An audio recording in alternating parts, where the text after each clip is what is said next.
पूर्व विधायक ने प्रशासनिक व्यवस्था के साथ साथ राजनीतिक हालातों को लेकर उठाए कई सवाल। कहा, बिना पूर्व सूचना दिए लॉकडाउन करना जनता के साथ अन्याय है। कांग्रेस नेता व पूर्व विधायक सुखेंद्र सिंह बन्ना ने जिला प्रशासन द्वारा किए गए लॉकडाउन के फैसले को आम जनमानस के लिए समस्या बताया और कहा कि लॉकडाउन के पहले लोगों को इतना समय दिया जाना चाहिए कि लोग अपनी व्यवस्था बना सकें। क्या है कि निश्चित रूप से रीवा का जहाँ तक सवाल है, यह चिंता का विषय है। मैं ये याद दिलाना चाहता हूं कि जब एक मरीज अचानक से भोपाल से सतना से रीवा के लिए आया तो रीवा में एक अफरा तफरी सी मची। हमें भी बताया गया, हमें भी जानकारी लगी। मैं रीवा कलेक्ट्रेट ऑफिस में पहुंच करके कलेक्टर से बोल करके उस पर दबाव बनाया। आप सब जानते भी हैं, वो मरीज़ यहाँ से वापस गया, लेकिन उस समय ये लग रहा था कि यही मरीज़ बड़ा महत्वपूर्ण है, इसको ये चला जाए तो रीवा में कभी ऐसा नहीं होगा।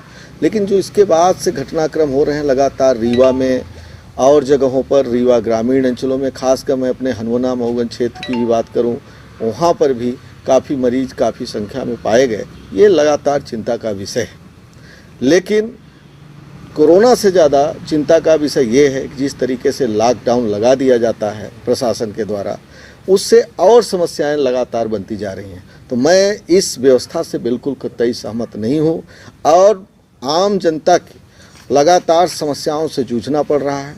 तो मेरा ये कहना है कि जिस तरीके से लॉकडाउन, जैसे रीवा में संडे बताया गया, फिर शनिवार को बताया गया, फिर आज अचानक से सोमवार को कर दिया गया 3 दिन का लॉकडाउन, जिससे लोग काफ़ी अव्यवस्थित थे और उनके मानसिकता में ये थी कि एक दिन का लॉकडाउन है, कल सुबह रीवा जाएंगे, बहुत सारे काम।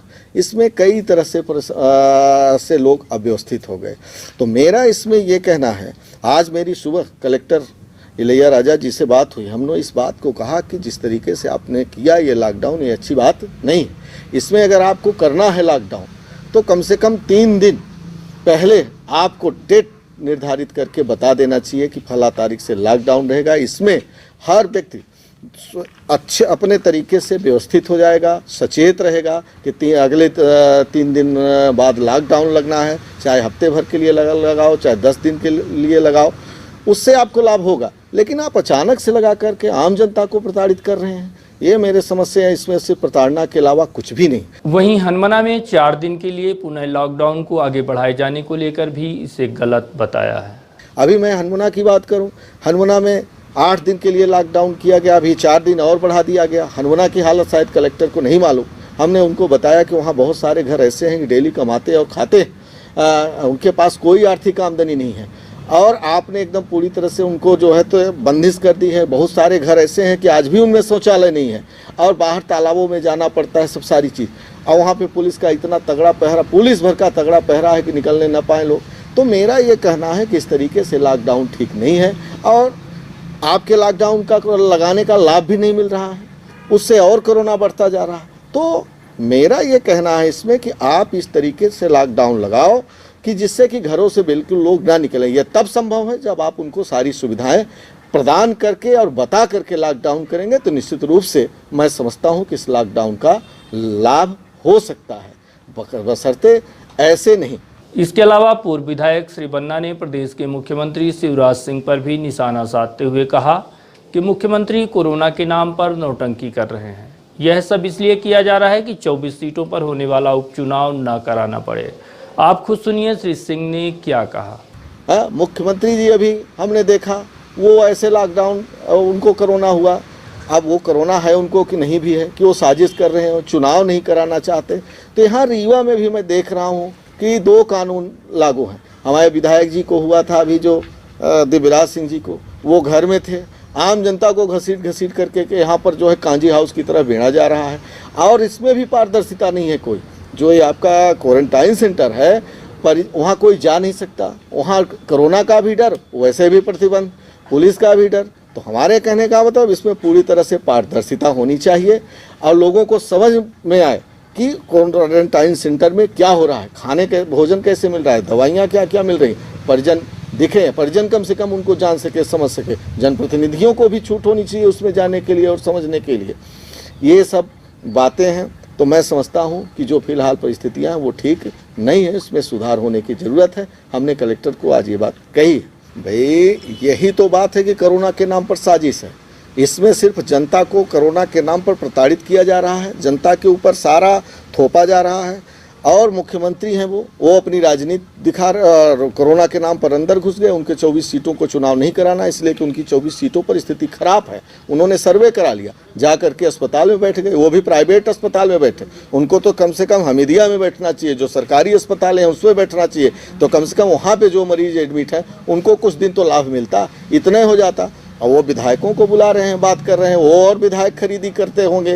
ये सब विपक्ष के विधायकों को तो सिर्फ विपक्ष का वो गला पकड़े हैं कोरोना के नाम पर। यही नरोत्तम मिश्रा, यही शिवराज सिंह चौहान कोरोना नहीं डरोना कहते थे, आज बड़े दुर्भाग्य के साथ कहते हैं कि जा करके अस्पतालों में बैठे। इनका दोहरा चरित्र उजागर हो रहा है इस कोरोना के नाम पर।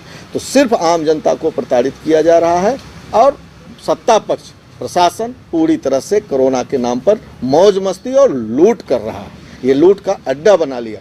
श्री बन्ना यहीं नहीं रुके, उन्होंने राजस्थान की राजनीति को भी लेकर निशाना साधा और इसे भाजपा का षड्यंत्र बताया और कहा कि पूरा तंत्र उनके हाथ में है, जिसका भाजपा गलत उपयोग कर रही है। लेकिन राजस्थान के मामले को लेकर विरोध का स्वर मुखर हो चुका है।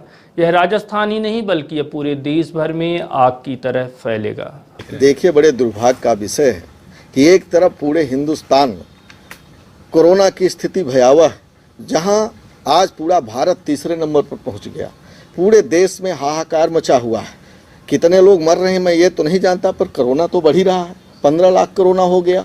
तो जहां कोरोना से लड़ना चाहिए और जहां एक तरफ चाइना से पूरा देश देख रहा है, चाइना बॉर्डर पर क्या होने जा रहा है, सैनिक जूझ रहे हैं, वहाँ पर किसी को कोई चिंता नहीं है। यहाँ सिर्फ नरेंद्र मोदी जी हों, चाहे अमित शाह जी हों, चाहे जो हो, सिर्फ सरकार गिरा करके और सरकार बनाने की चिंता है, विधायक खरीदने की चिंता है कि हमारी कहाँ कहाँ सरकारें आ जाए।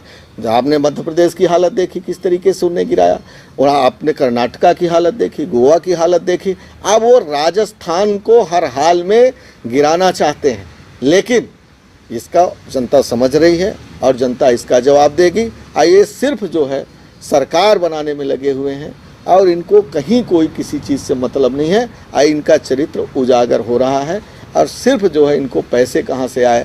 तो अब राजस्थान सरकार दिख रही है। लोकतंत्र की हत्या मुझे कहने की ज़रूरत नहीं है, पूरा देश जान रहा है, धीरे धीरे विश्व जानेगा कि भारत का प्रधानमंत्री लोकतंत्र को पूरी तरह से समाप्त करने में लगे हुए हैं और वो पूरी तरह से राजतंत्र और तानाशाही शासन लगा करके पूरे विपक्ष को दबा करके और अपना शासन दिखाना चाहते हैं और कर भी रहे हैं। और कोरोना के नाम पर गला दबा करके जोर नहीं है। विपक्ष कहाँ से कमज़ोर है? ठीक है, कुछ गलतियां हो जाती हैं कभी, लेकिन राजस्थान के मुद्दे पर हम कहते हैं कि अशोक गहलोत जी पूरे दम से अपना बहुमत लेकर के वो जा कर के राज्यपाल के पास बैठे हैं, वो जाते हैं सुप्रीम कोर्ट, वो जाते हैं हाई कोर्ट, या मध्य प्रदेश के मुख्यमंत्री हाई कोर्ट गए, मध्य प्रदेश के मुख्यमंत्री सुप्रीम कोर्ट गए। लेकिन सुप्रीम कोर्ट हो, चाहे हाई कोर्ट हो, चाहे चुनाव आयोग हो, सब पूरी तरह से कठपुतली बन गए। बाकी तो राजस्थान की सरकार तो के मुख्यमंत्री तो लड़ ही रहे हैं। अभी धरना हुआ, आंदोलन हुआ, चुप कहाँ बैठे हुए, पूरे दम से लड़ाई लड़ रहे हैं। लेकिन तंत्र उनके हाथ में है, सीबीआई उनके हाथ में है, छापे मरवा रहे हैं, क्या क्या नहीं कर रहे। अशोक गहलोत जी के परिवार को जबरदस्ती उनके ऊपर कई छापे पड़े, अपराध दर्ज करा रहे हैं। तो तंत्र उनके हाथ में है। लेकिन बाकी आवाज़ उठाने के लिए विपक्ष कहीं से कमज़ोर नहीं है। ये बात सही है कि कोरोना के नाम पर थोड़ा सा अभी कहीं न कहीं दबाव बना करके रखा गया है। अब धीरे धीरे स्थितियाँ स्पष्ट हो रही हैं रोड पर। अब तो उन्होंने राजस्थान से तो शुरुआत शुरू हो गई है कि हम रोड पर आएंगे, पूरा देश रोड पर आएगा, जनता रोड पर आएगी।